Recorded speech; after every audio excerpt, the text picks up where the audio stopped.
আজকে যদি সারা বিশ্বের মুসলমানগণ আবারও নারায়ে তাকবীর ধ্বনি দিয়ে ঐক্যবদ্ধ হতে পারে, তাহলে শুধুমাত্র ইসরায়েলি কেন, সারা বিশ্বের মুসলমানদের হুঙ্কারে সমগ্র বিশ্বের লাল কুত্তার দলগুলো, ইহুদি খ্রিস্টানগুলো লেজ গুটিয়ে পালাতে বাধ্য হবে, ঠিক কিনা? এজন্য মুসলমানদের দরকার আজকে ঐক্যের। আজকে মুসলমানদেরকে ঐক্যের বাণী কে শোনাবে? আজকে আমরা ঐক্যবদ্ধ হতে পারি না শুধুমাত্র আমাদের ঈমানের বলে বলিয়ান হয়ে। আমাদেরকে যদি আমরা ঈমানের বলে বলিয়ান হয়ে আমরা ঐক্যবদ্ধ না হতে পারি, তাহলে আল্লাহ রাসূলের হাদিস অনুযায়ী শেষ যুগে যখন মানুষজন বিচ্ছিন্ন থাকবে, একের সাথে আরেকজনের ঐক্যবদ্ধ থাকবে না, একজন মুসলমান আরেকজনের সাথে ঐক্য করবে না, যখন তারা বিচ্ছিন্ন থাকবে, তাহলে ভয় করো, পয়গম্বর বলেন সমস্ত বিশ্বের কাফের বেদিনরা তারা ঐক্যবদ্ধ হয়ে মুসলমানদেরকে খড়কুটার মতো বাসিয়ে ফেলবে। ওই যুগটা চলে আসছে। আজকে মুসলমানরা মুসলমানদের কোরআন হাদিস রেখে যায় গানের আসরে, ঠিক কিনা বলেন? আজকে গানের আসর মজবুত হয়ে গেছে, লোকের হয়ে গেছে, অনিসলামিক কাজের মধ্যে তারা দাবিত হচ্ছে। আজকে যেটা প্রয়োজন, নামাজের প্রয়োজন, নামাজের দিকে লোক নেই, খারাপ কাজের দিকে লোকের অভাব নাই, ঠিক কিনা? এই জন্যই আজকে মুসলমানদের অধঃপতন। এত কিছু করে সারা রাত গান বাজনা করে, হ্যাঁ, মেয়ে নাচিয়ে, তারপর সকালে আইসা বলে ইমাম সাহেব একটু দোয়া করেন আমার বাবা মার জন্য। কি ফায়দা হবে, কি লাভ হবে বলেন? বলতেছিলাম গাজার মুসলমানরা আজকে নিষ্পেষিত, তদ্রুপ ভাবে ওই রকম ভাবে এক পয়গম্বর দেখতেছেন যে একটা জনপদ, একটা এলাকা নিষ্পেষিত হয়ে গেছে, ধ্বংস হয়ে গেছে। আও কাল্লাযী মাররা আলা ক্বরিয়াতি ওয়া হিয়া খাওয়াতুন আলা উরুশিহা, ওই এলাকা এমন ভাবে ধ্বংসপ্রাপ্ত হয়ে গেছে, পয়গম্বর, ওই পয়গম্বরের নাম ছিল হযরত উযাইর আলাইহিস সালাতু ওয়াস সালাম। উযাইর নবী ওই জনপদের দিকে হাঁটতেছেন। উযাইর নবীর পাশে ছিল, সাথে ছিল একটা গাধা আর কিছু খাদ্য সামগ্রী ছিল। ওই খাদ্য সামগ্রী এবং গাধা নিয়ে যাচ্ছেন। এমত অবস্থায় যাওয়ার সময় ওই জনপদটা দেখে আফসোস করে বলতেছেন, রব, এই জনপদটা এমন ভাবে ধ্বংস হয়ে গেছে, আপনার কথা অনুযায়ী কিয়ামতের ময়দানে এই ধ্বংসপ্রাপ্ত লোকগুলো আবার জীবিত হবে। ও রব, এটা আপনি কেমনে করবেন? أو كالذي مر على قرية وهي خاوية على عروشها قال أنى يحيي هذه الله بعد موتها, যখন তারা মৃত্যুবরণ করেছে তাদেরকে আবার কিভাবে জীবিত করবেন?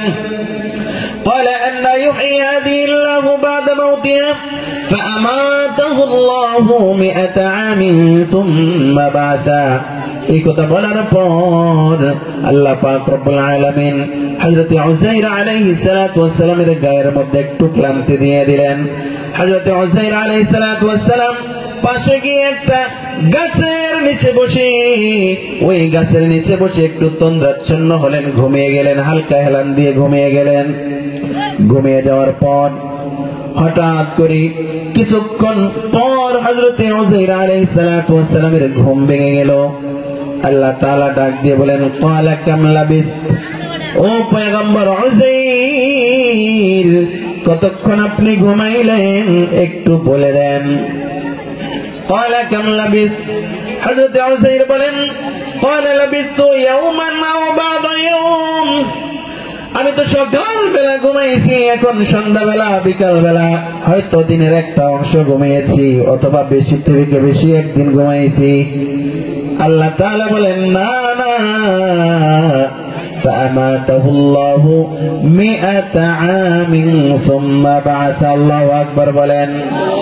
ও উযাইর, তুমি একদিন ঘুমাও নাই, তুমি 100 বছর পর্যন্ত এখানে ঘুমাইছো। আল্লাহু আকবার বলেন।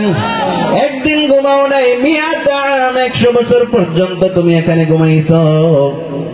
100 আমিন সুম্মা নুনশিজুহা সুম্মা নাকসুহা লাহমা, তুমি দেখো তোমার পাশে যে গাদা ছিল, তোমার পাশে যে খাদ্যদ্রব্য ছিল, তাদের কি অবস্থা। হযরত উযাইর আলাইহিস সালাতু ওয়াস সালাম ডান দিকে তাকাইয়া দেখে ওনার সাথে যে গাদা ছিল সেই গাদাটা মরে শুধুমাত্র হাড্ডিগুলো পড়ে আছে।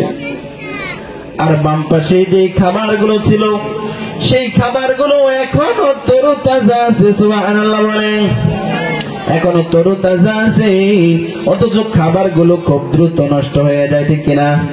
গাদা তো কয়েক বছর জীবিত থাকতে পারে, কিন্তু আল্লাহ তাআলা নিদর্শন দেখাইয়া দিলেন 100 বছর হযরত উযাইর আলাইহিস সালাতু ওয়াস সালামকে ঘুমের মধ্যে রেখে 100 বছর পর্যন্ত ঘুমের মধ্যে রেখে গাদাকে মৃত্যু দিয়ে তার হাড্ডি সার করে ফেললেন। হাড্ডিগুলো বের হয়ে গেছে, এমনকি খাবারগুলো এখনো পর্যন্ত তরুতাজা রয়েছে।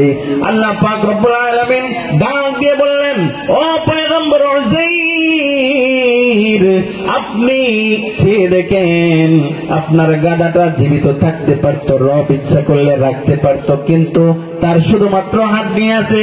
আপনি হাড্ডির দিকে তাকাইয়া দেখেন, একে একে আল্লাহ তাআলার কুদরতের হুকুমে ওই হাড্ডিগুলোর মধ্যে একে একে গোশত এসে অস্থি মজ্জা হয়ে ওই গাদাটা আবার রবের হুকুমে দাঁড়াইয়া গেলেন। সুবহানাল্লাহ।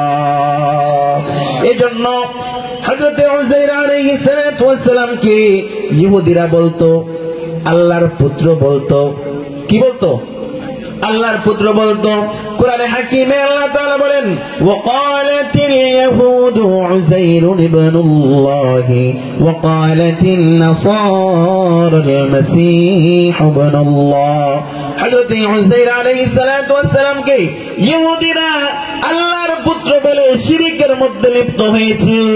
নাসারারা হযরত ঈসা আলাইহিস সালাতু ওয়াস সালামকে আল্লাহর পুত্র বলে তারাও শিরকের মধ্যে লিপ্ত হয়েছে। আমরা মুসলমানরা রবের কোন পুত্র সাব্যস্ত করি না। রব শুধুমাত্র কয়জন বলেন? আমাদের রবকে, রবের নাম কি বলেন? আমাদের রব একজন, আমাদের সৃষ্টিকর্তা একজন, তিনি আমাদেরকে বানাইছেন, তিনি সবকিছু সৃষ্টি করেছেন। এইটাই হচ্ছে আহলে সুন্নাত ওয়াল জামাতের আকীদা, ঠিক কিনা বলেন? এজন্য মুহতারাম মুআজ্জিজ হাজিরিন, আমাদের আকীদা হচ্ছে আল্লাহ তাআলার কোন সন্তান নাই, লাম ইয়ালিদ ওয়া লাম ইউলাদ ওয়া লাম ইয়াকুল লাহু কুফুয়ান আহাদ। আল্লাহ তাআলা এক, অদ্বিতীয়, তার কোন শরীক নাই, তার কোন সন্তান নাই, তার কোন পরিবার নাই, সবকিছু তার মাখলুক, সবকিছু হচ্ছে আল্লাহ তাআলার নিদর্শন। আল্লাহ তাআলা সমস্ত মানুষকে সৃষ্টি করেছেন চোখের পলকে, ঠিক কিনা? এজন্য মুহতারাম মুআজ্জিজ হাজিরিন, আমরা সকলেই এই আকীদা যখন লালন করব যে এক আল্লাহ, আল্লাহ ছাড়া কোনো মাবুদ নাই, আল্লাহ তাআলা চাইলে এই অন্ধকার রাত্রির মধ্যে একটা পিপিলিকা ঘাসের ভিতর দিয়ে চলেন, সেইটাও আল্লাহ তাআলা দেখেন, ঠিক কিনা? এজন্য এই আকীদা থাকবে আমাদের আহলে সুন্নাত ওয়াল জামাতের আকীদা। যাই হোক, অল্প কিছু সময় আপনাদের সামনে আলোচনা করেছি, বাদ ইশা আলোচনা করবেন হযরত মাওলানা